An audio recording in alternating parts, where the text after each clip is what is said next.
Şimdi Excel'de bugün pivot table'larla ilgili bir örnek çalışma yapalım.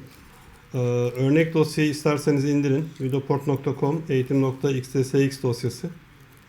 Pivot table oluşturalım. Pivot table'ın detaylarına girelim. Daha sonra da detaylarına bakarız. Daha sonra gerekirse de sorularınızı ayrıca cevaplarım. Evimizde kalalım arkadaşlar. Bu virüsten dolayı evde kalalım ve bol bol Excel çalışalım.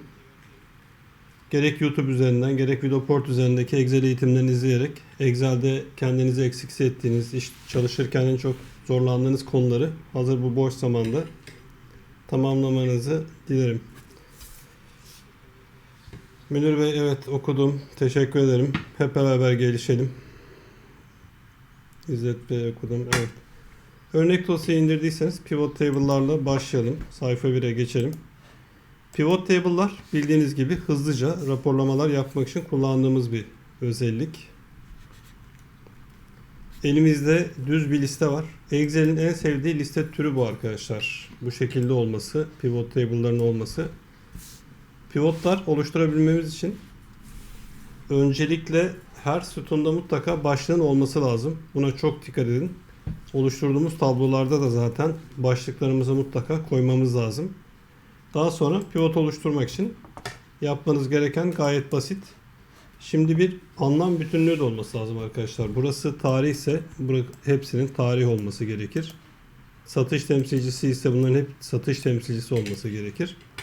Bunlar cari isimse cariler, tutarlar, döviz türleri şeklinde olmalı. Seste herhangi bir kesilme varsa yazın lütfen. Onu oradan da okuyorum ben. Bir yandan da tabletten okuyorum. Basit bir pivot oluşturalım.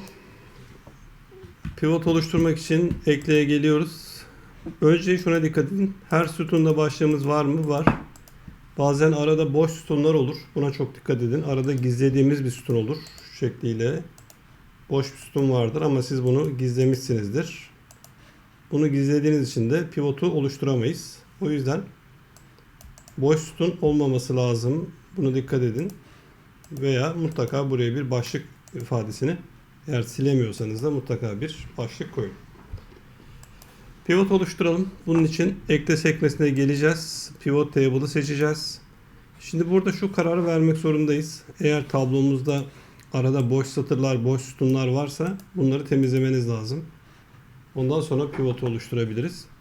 Bunun için ekleye geldim. Bakın en soldaki pivot table özelliğini seçiyorum. Pivot table oluşturmanız için arkadaşlar Excel bize 3 farklı yöntem sunar. Aslında tablo veya aralıktan pivot oluşturabiliriz. Dış veri kaynağını kullan özelliği var. Bu eğer Power Query ya da bağlantılar yaptığınız zaman buradan kullanıyoruz. Ya da veri modelini kullan diyerek de ayrıca bir pivotu oluşturabiliriz. Yani bu veri modelini kullan çok daha gelişmiş bir özellik. İki farklı yerde oluşturabiliyoruz. Bir yeni çalışma sayfasında, bir de var olan çalışma sayfasında. Bu kararı vermeniz lazım. Yeni çalışma sayfası dediğiniz zaman aşağıya yeni bir sayfa eklenir. Var olan çalışma sayfası dediğiniz zaman da mutlaka buradaki konuma tıklamanız ve sayfa içinde de bir hücreye tıklamanız gerekir. Sadece buraya tıklamanız yetmez. Şimdi var olan yeni çalışma sayfası diyelim. Buradan tamam diyelim. Ve direkt bakın buradaki değerler karşımıza geldi. Ekranı tam göremiyorsunuz herhalde. Şimdi bir dakika.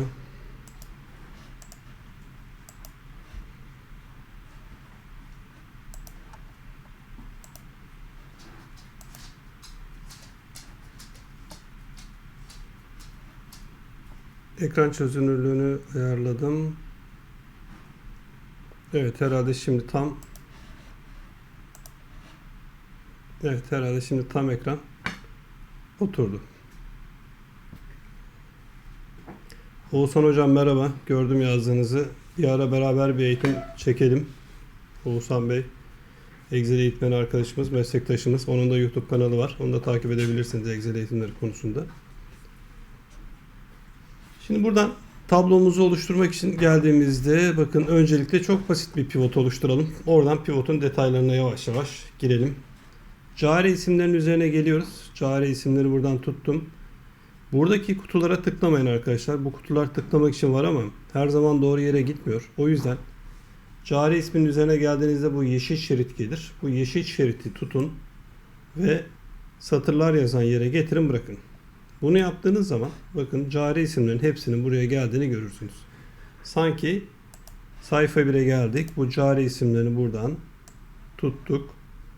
Şöyle yana doğru kopyaladık ve veriden yenilenenleri kaldır. Tekrar tamam diyerek bütün tekrar eden değerleri teke düşürmüş gibi bir işlem yapar Excel. Bundan sonra ikinci olarak da ne yapacağız? Fatura tutarlarını buradan tutalım. Toplam değerler yazan yere getirelim. Bırakalım.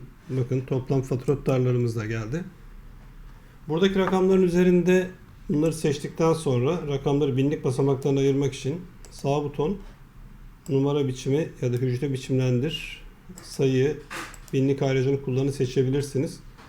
Burada normalde Ctrl Shift ünlem bildiğiniz gibi bu kısa yol tuşudur.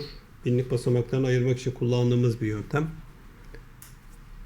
Burada bunu yaparsak Ctrl Shift ünlemi kullanmayı çok önermeyiz. Çünkü güncelleme yaptığınız zaman bu değerler bozulur, gider. O yüzden sağ butonda bu numara biçimi ayrılmış bakın. Hücre biçimlendirden farklı olarak numara biçimi ayrılmış. Numara biçimini seçiyoruz. Buradan da sayı, binlik ayrıcını kullan deyip tamam diyelim.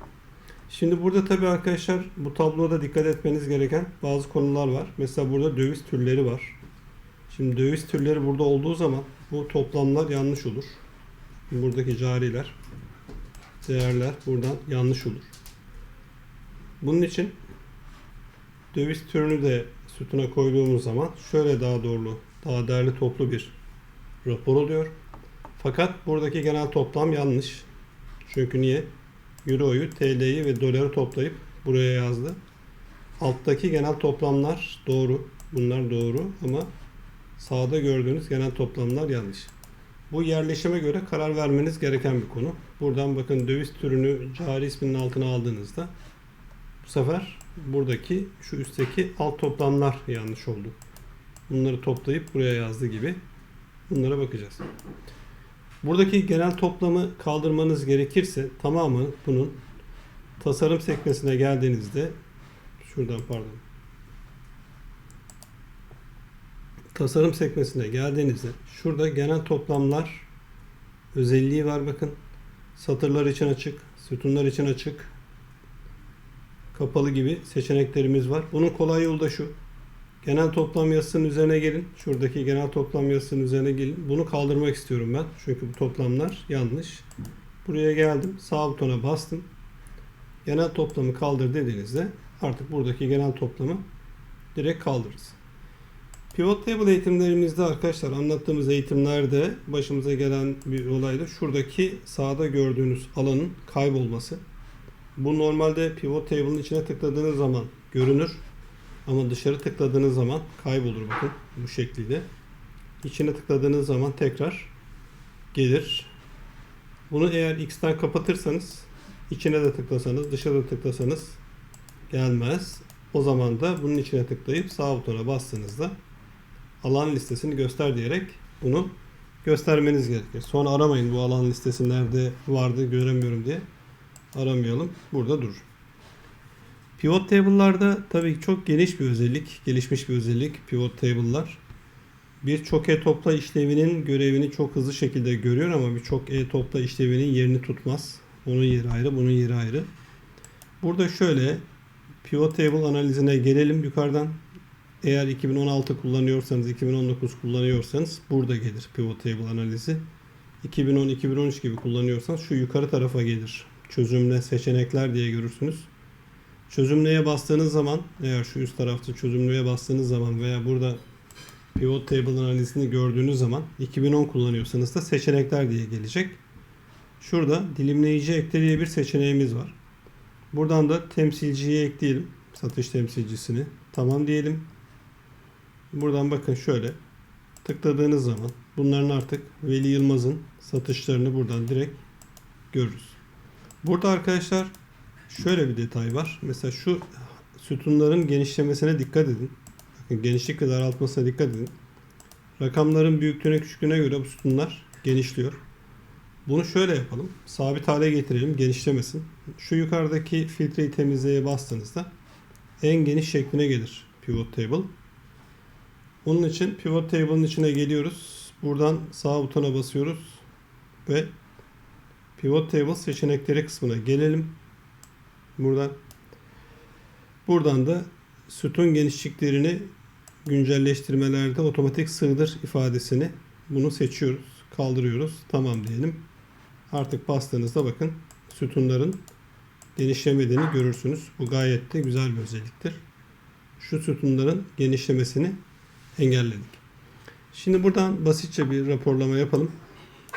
Dilimleyicinin üzerine tıkladığınızda arkadaşlar yukarıya dilimleyici diye bir seçenek geliyor. Bakın bu yeni versiyonlarda burada. Önceki versiyonlarda üst tarafta. Dilimleyiciye geldiğiniz zaman da buradan örneğin şuradaki sütun sayısını şöyle 3 sütun yapalım bakın. Noktalarından tutun şöyle genişletin. Şu şekliyle şuraya da seçelim. Satır ekleyelim. Bunu da şöyle şuraya güzelce yerleştirelim basitçe. Artık buradan baktığınızda şöyle bastığınız zaman bakın direkt bunların geldiğini görürsünüz. Şimdi bir tane daha pivot yapalım. Bir pivot daha yapalım. Mesela ikinci bir pivot özelliği de bunları dağıtmak. Sayfa 1'e geri döndüm. Buradan geliyorum. Üzerine geldim. Tablomun içine tıkladım. Ekleye geldim. Tekrar pivot table'a geldim. Herhangi bir değişiklik yapmadan yeni sayfada diyelim. Cari ismimizi satıra koyalım. Satış temsilcimizi cari ismimizin altına koyalım. Fatura tutarını da dövizden bağımsız şöyle yapalım. Burada arkadaşlarım rakamların üzerine tekrar sağ buton numara biçimi, buradan sayı, binlik ayracını kullan diyoruz. Buradan da tamam diyoruz. Şöyle bir tablo yaptık. Buradaki alanları kapatmak gayet kolay. Şu gördüğünüz köşedeki eksilere bastığınız zaman bakın bunlar kapanır. Ya da bunun kolay yolu sağ butona bastığınızda genişlet daralt seçenekleri var. Buradan alanın tamamını genişlet dediğiniz zaman hepsi birden genişler. Tekrar sağ butona basıp genişlet daralttan alanın tamamını daralt dediğiniz zaman da bütün hepsinin bir anda daraldığını görürsünüz. Bunun kolay yolu da Shift'e basmaktır. Şu isimlerin üzerine geldiğinizde Shift'e basın. Farenin tekerleğini çevirdiğinizde ve kendinize doğru çevirdiğinizde bakın hızlıca Shift'e basıp durup tuttuğunuz zaman bunların açılıp kapandığını görürsünüz. Gayet kolay ve basit bir işlem. Şimdi burada şöyle bir liste yapalım. Cari isimlerini bakın filtreye koyalım yukarıya. Buradan da döviz türlerini sütuna koyalım. Şöyle dağıtalım bunu. Ve her carinin raporunu ayrı bir sayfaya atalım. Gayet basit bir şekliyle. Bunun için arkadaşlar burada cari ismi yukarıya koydum. Satır etiketlerim burada. Euro dolar değerlerim burada. Şu genel toplam bakın tekrar buradan kaldırayım. Ama diğerlerinde gelecek mi bakacağız. Şimdi tablomuzun içine tıklıyoruz. Yukarıdan pivot table analizine gelelim. Burada yukarıda görüyor olabilirsiniz seçenekler çözümle diye. Pivot table analizi de burada gelir. En soldaki pivot table'a tıklayın bakın eğer görüyorsanız. Şuradaki seçenekler ifadesini görüyorsanız yanındaki oka tıklayın. Buradan da rapor filtresi sayfalarını göster ifadesine tıkladığınızda karşımıza şöyle bir cari ismi ifadesi gelir. Buradan tamam dediğiniz an bütün carilerin bakın ayrı bir sayfaya gittiğini görürsünüz. Buradaki kolay yol sayfaları arasındaki geçişte kolay yol şu okların üzerinde sağ butona basmaktır. Bakın şöyle sağ butona bastığınızda buradan direkt değerlerin geldiğini istediğiniz bir sayfaya çift tıklamayla da geçtiğimizi görebiliriz. Bir tane daha pivot yapalım. Sonra ondan bir raporlama yapalım. Bakın şöyle geldim tekrar. Sayfa 1'e geçeyim buradan. Buraya geldim. Ekleye geliyorum. Pivot table diyorum. Tamam diyorum. Cari ismini satıra koydum. Şuradan geldim. Fatura tutarını toplam değerlere koyacağım. Bunun da kolay yolu şu. Fatura tutarının üzerine geldiğinizde sağ butona basın. Buradan toplam değerlere ekle dediğiniz zaman bakın ikinci kere ekledim. Fatura tutarının üzerine geldim. Sağ buton değerlere ekle diyerek üçüncü kere ekledim. Tekrar geldim. Değerlere ekle diyerek dördüncü kere ekledim. Şimdi birincisi rakamlarımız olsun. Toplamlar. İkincisi sayılarımız olsun. Üçüncüsü yüzdeleri olsun. Dördüncüsü koşullu biçimlendirme olsun. Bir tane daha ekleyelim. Veri çubuklarımız olsun. 5 tane ekledik bakın. Şimdi buraya geliyoruz. Burası toplam. Bunları değiştirebilirsiniz. Burası sayısı olacak. Burası yüzde olacak. Burası boş olacak. Boş bırakamayız. Delete'ye izin vermez Excel. Ama boşluğa basarsanız izin verir. Buraya da boşluğa bastım. İzin verdim. Şöyle geldim. Şuraya da boşluğa bastım. Bakın bunu mutlaka bir şeyler yazmamız istiyor. Şimdi toplamın üzerine geldik. Sağ butona bastık. Numara biçimi, sayı, binlik ayracını kullan. Tamam. İkincisinde bunları sayıya dönüştürmemiz lazım. Bunun için de rakamların üzerine geliyoruz. Sağ butona basıyorum. Buradan değer gösterir, değer özetleme ölçütü. Buradan da say. Yani sayısı. Kaç tane olduğu. Bakın geldi rakamlar. Yüzdeye geldim. Sağ butona bastım. Şimdi 2010'da bunlar var. 2007 kullanıyorsanız bunu göremeyeceksiniz. Şuradaki değer gösteriminde genel toplam yüzdeyi seçelim. 2010 ve üstü versiyonlarda bu sağ butona eklendi. Bu şekilde geldi. Toplam, sayı ve yüzde. Şimdi bu başlıklarımızı sağa dayalı yapalım. Metinler sola dayalı, rakamlar sağa dayalı. Başlıklar da sağa dayalı şeklinde. Buraya cariler yazıyoruz başlığına. Toplam, burası sayı, burası yüzde. Şimdi buradan şurayı seçiyorum bakın. Şöyle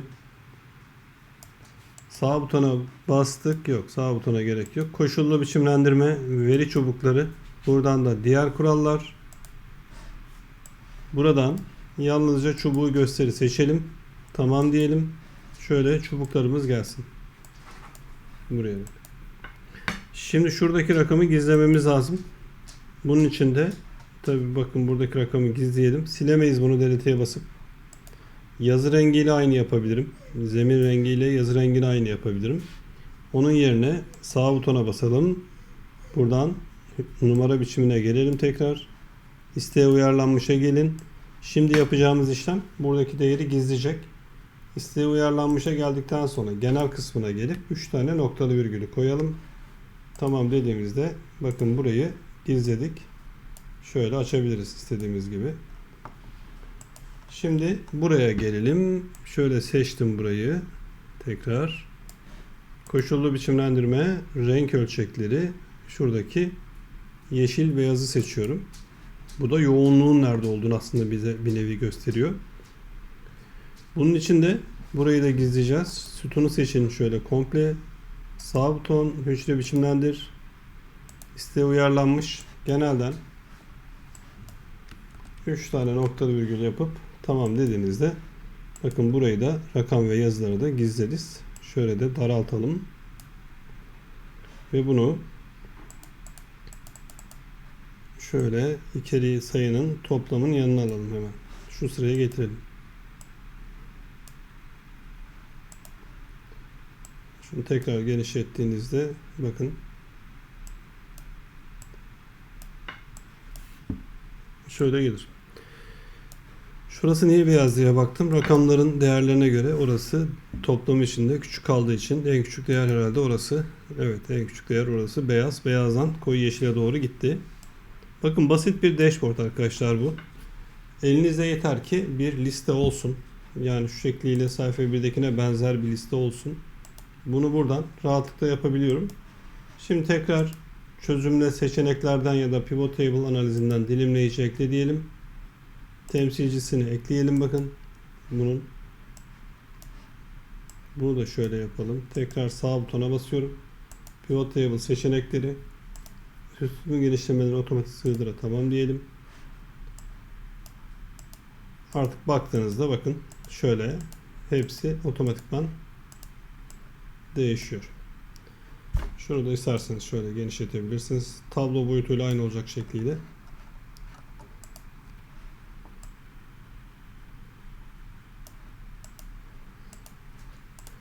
Basit bir pivot. Basit bir pivotu bu şekilde yapabiliriz. Şöyle hızlıca mesajlarınıza da bakayım. Evet. Herkese merhabalar. Merhaba demişler.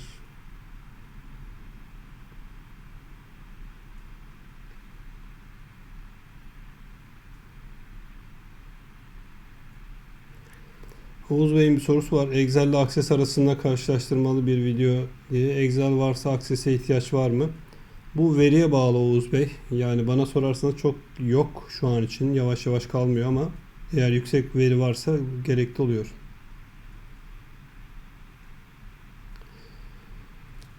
Ertuğrul Turgut Bey'in virüsle ilgili, ya onunla ilgili aslında bir grafik düşündüm. Yani bu koronavirüsünün dağılımı ile ilgili ama yapılabilir. Yani o da normalde düz bir liste. Günlük olarak gün gün tarihler gibi işlemler. Şimdi bu tarihler demişken hazır şurada bir de tarihle ilgili bir rapor yapalım. Şimdi şu sayfa biri ayrı bir sayfaya kopyalayalım. Sağ buton taşı veya kopyala diyoruz. Şuradan yeni kitap kopya oluştur. Tamam diyelim. Şöyle boş bir sayfa oluşturalım. Şurayı da seçelim. Silmek için delete'yi kullanmıyoruz arkadaşlar. Şuradaki girişteki temizleden tümünü temizle diyerek burayı temizleyelim. Delete sildiğiniz zaman sadece görünen veriyi siliyor. Geri kalan biçimlendirmeler kalır. Ona dikkat edin. Şimdi burada şöyle bir liste yapalım. Hangi yıl, hangi cariye, hangi döviz türünden ne kadarlık bir satış olmuş ya da alış olmuş ya da hangi üründen ne kadar üretmişiz gibi bir raporlama yapalım. Tekrar pivot yapacağız. Pivotta da tarihlere göre gruplandırmalar yapacağız. Bakın çok güzeldir pivotlardaki gruplandırmalar. Ekleye geliyoruz. Pivot table diyorum tekrar. Tamam diyelim. Buradan carilerimi buraya getirdim. Fatura tutarını buraya getirdim. Döviz türü ifadesini tuttum. Sütunlara getirdim, bıraktım. Hemen sağ buton numara biçimi. Buradan sayı binlik ayracını kullan deyip tamam diyelim. Bunları binlik ayraçlarına ayırdık. Genel toplamı kaldırıyorum. Genel toplam başlığının üzerinde sağ butona bastım. Kaldırdım. Pivotun tablosunun genişlemesini de kaldırayım. Pivot Table seçeneklerinden sütun genişliklerini güncelleştirmede otomatik sığdırı da kaldırdım. Şimdi burada şu seçtiğim firmalar örneğin Anadolu yakasının firmalarıysa bunları Anadolu yakası olarak gruplandırma yapacağım. Alttaki 3 firma Marmara, alttaki 3 firma da Trakya olarak değerlendireceksek şöyle yapacağız. Bakın çok güzel bir özellik. Excel pardon. Excel'deki gruplandırmalar. Buradaki değerleri seçiyoruz. Kaç tane firma giriyorsa sağ butona basıp buradan gruplandır ifadesini seçiyorum arkadaşlar. Burada pardon. Grup 1 olarak karşımıza geliyor. Alttaki 3 firmayı tekrar seçelim. Sağ buton tekrar gruplandır. Bakın burası grup 2 oldu. 3 firma. Alttaki kalan firmaları da seçelim. Şöyle tamamını. Sağ buton gruplandır diyerek burada grup 3 yaptık. Grup 1'in adını Anadolu olarak değiştiriyorum. Grup 2'yi Marmara yapıyorum. Grup 3'ü de örneğin Trakya olarak değiştirdim. Çok hızlı bir şekilde bakın düşey ara kullanmaya gerek kalmadan firmaları bu şekilde gruplandırabiliyoruz.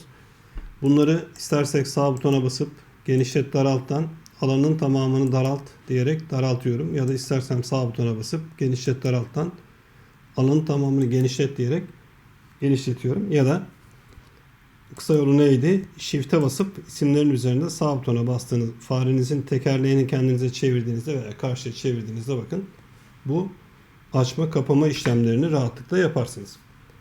Şimdi burada tarihlere göre bir gruplandırma yapacağız. Şuradaki döviz türünü tutalım. Cari isminin altına koyalım. Şöyle yapalım. Anadolu grubunun bakın şu şekliyle değerleri ve tarihleri de şuradan fatura tarihini de sütunlar yazan yere getirip bırakayım. Şimdi burada arkadaşlar yeni versiyonlarda 2016, yani şurasını yeşil görüyorsanız 2016 versiyonudur. Bu şekilde geldiğini görürsünüz ama 2010-2013'lerde ise bunun şöyle geldiğini göreceksiniz. Tarih geldiğini göreceksiniz. Eğer tarih gelirse, bu şekilde gelirse veya az önceki gibi bu şekilde gelirse fark etmez. Tarihin üzerine ya da yılın üzerine tıklayın. Sağ buton. Buradan gruplandırı seçelim. Buradan bakın ay, yıl, çeyrek gibi değerler var. Buradan sadece yıl seçili olsun. Yıl seçili olsun. Tamam diyelim ve yıllar bazındaki bakın raporumuzu çok hızlı bir şekilde alabiliriz. Excel raporlama için 10 numara bir programdır. Yeter ki verileriniz sayfa 1'deki gibi düzgün bir liste olsun. Her türlü raporlamayı çok rahat yapabilirsiniz. Tarihlerde gruplandırmaları da bu şekilde yapabiliriz arkadaşlar. Sayılarda, metinlerde de bu gruplandırmalar yapılabilir. Kısaca pivot table'lar bu şekliyle kullanılır. Örnek dosyayı indirebilirsiniz. Diğer dosyadaydı. Şuradan sayfa 2'de. Şu eğitim.xsx dosyasını indirin Vidoport üzerinden. Buradan aynı örnekleri birebir kendinizde uygulayabilirsiniz. Vidoport arkadaşlar benim de eğitmeni olduğum bir online eğitim sitesi. YouTube'daki videolarla beraber Vidoport'ta çok daha geniş ve düzenli bir yapı var. Orayı da incelemenizi öneririm. Evinizde madem evdeyiz mümkün olduğunca evde kalalım, sağlıklı kalalım ve Excel bilgimizi, Word bilgimizi, PowerPoint bilgimizi eksik kaldığımız, zaman harcadığımız, çok zaman kaybettiğimiz konuları çalışarak değerlendirelim. Bu konuda farklı kaynaklar var. Notlarınıza bakayım, sonra da bitirelim. Yavaşça bu akşamlık bu kadar olsun. Münir Can Bey'in bir sorusu var. Makro kullanımı kod yazma ile alakalı bir eğitim olacak mı diye. Bu konuda benim eğitimlerim yok ama Vidoport üzerinde Alaaddin Macara ve Mustafa Bolat Hoca'nın eğitimleri var. İsterseniz orayı takip edebilirsiniz. Kod yazma kısmı benim çok ilgimi çeken bir konu değil. Makrolar, VBA kısımları çok. Makro ile VBA'yı karıştırmayın arkadaşlar. Makro daha farklı bir şey, VBA daha farklı bir şey. Visual Basic eğitimleri aslında 3 günlük süren bir eğitimler. 18-24 saatlik bir eğitimler ama çok da benim ilgi alanıma giren bir konu değil. İki farklı sayfada bulunan veriler pivot table ile birleştirilebilir Erdem Bey ama onun yapılarına bakmak lazım. Onun dışında hesaplamalar yapabiliyor muyuz? Onu da basitçe yapalım. Emre Bey'in bir sorusu var. Bu canlı yayınları düzenli yapacağım Adnan Bey. Yapmaya çalışacağım. Şimdi şurada pivot table'daki hesaplamalar yapalım. Mesela şöyle basitçe hatta dönelim şu sayfamıza. Bir pivot oluşturalım tekrar ve bu sefer pivot table'dan değil de önerilen pivot table'lardan oluşturalım. Önerilen pivot table'ları görmüyor olabilirsiniz. Eğer yeni versiyonlarda gelen bir özellik görmüyorsanız da direkt pivot table'dan aynısını oluşturalım. Şöyle bir pivot oluşturalım. Temsilciler, çağrılar, fatura tutarları geldi, toplamları geldi. Rakamların hemen numara biçimi, sayı, binlik ayracını kullanımda yapalım. Şimdi burada fatura tutarının %5'ini hesaplatalım ve yan tarafına yazdıralım. Bu şu değil arkadaşlar. Eşittir, bu değil, çarpı 500 diye bir formül değil. Bu aşağı kadar çektiğinizde özet veri al geldiği için bu zaten olmaz. Ama bunu kaldırmak mümkün. Pivot table'larınızın içinde bir hesaplama yapacaksak bunun için yukarıda geldiğimizde seçenekler çözümlede ya da pivot table analizinde alanlar, ögeler, kümeler diye bir başlık var. Burada hesaplanmış alan diye bir ek bölümümüz var. Hesaplanmış alan ekte de alanın adını yazıyoruz. Örneğin komisyon. Sonra formülümüzü yazacağız. Buraya geldim. Buraya geliyorum. Formülüm nasıl? Fatura tutarı. Fatura tutarını çift tıklayın. Çarpı buradan 5 yüzde diyerek formülümüzü yazıyoruz. Tamam dediğinizde bakın buraya bu tutarın %5'inin geldiğini görürsünüz. Bu şekilde basit bir işlem de yapabiliriz. Eğerleri de burada kullanmamız mümkün. Mesela 10 milyonun üstüne geçenlerde %5'lik bir prim verelim. Geçmeyenlerde 0 diye bir değer gelsin. Bakın. Tekrar pivot table analizine geldim. Alanlar, ögeler, kümeler, hesaplanmış alana geldim. Buradan komisyon 2 diyelim ya da prim diyelim bu sefer. Şimdi amacım ne? Fatura tutarı 10 milyonu geçiyorsa %5 prim verecek. Geçmiyorsa 0 yazacak. Eşittir eğer, parantezi açın. Şimdi bu eğerleri bir gün anlatayım. Eğerler aslında çok basittir. Çünkü hayatımızın her noktasında kullandığımız bir işlem eğerler.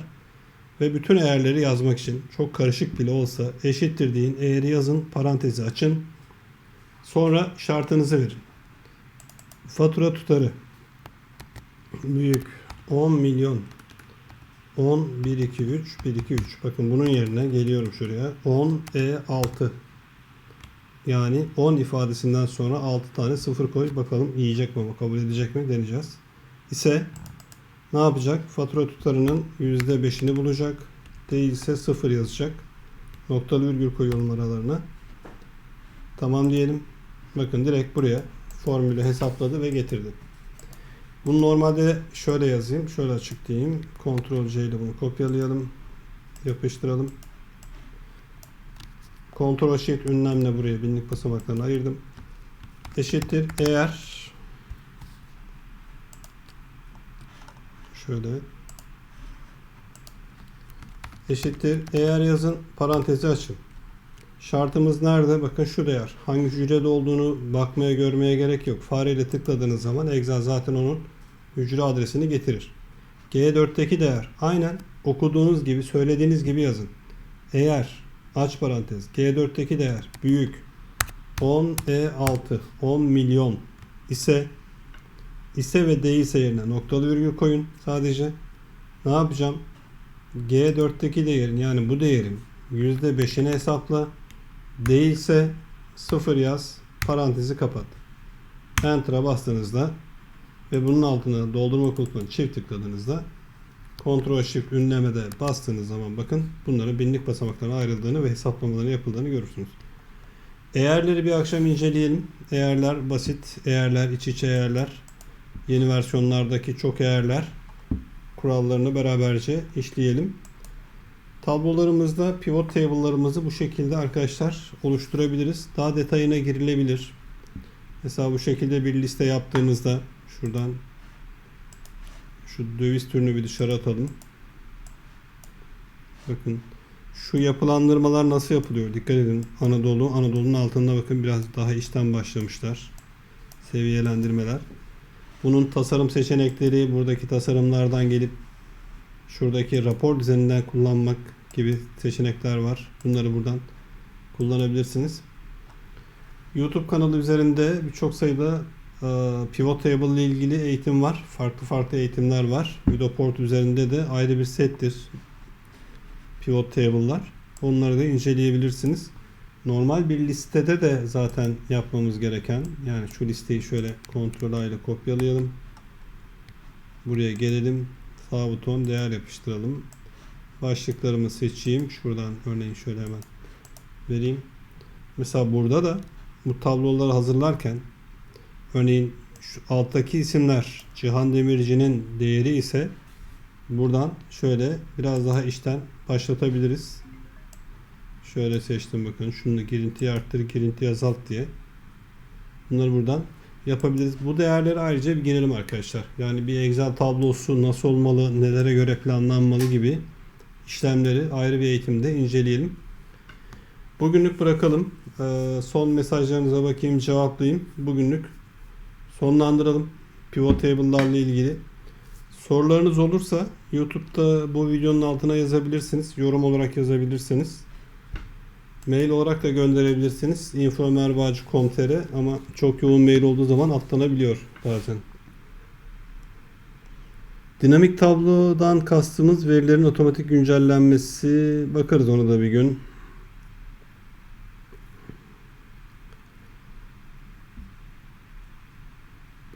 Sorularınızı okuyorum. Şimdi iyi bir Excel kullanıcısı olabilmek için neleri bilmek lazım? Aslında gayet basit. Günlük Excel kullanımınızı iyi bilin. Yani şu giriş sekmesinde yer alan şu konulara hakim olun. Eğer işlevi, düşey ara işlevi, pivot table işlevi gibi konuları da bildiğiniz zaman olur. Onu da ayrıca bir konuda işleyelim. Vedat Bey, onu da ayrıca bir bakalım.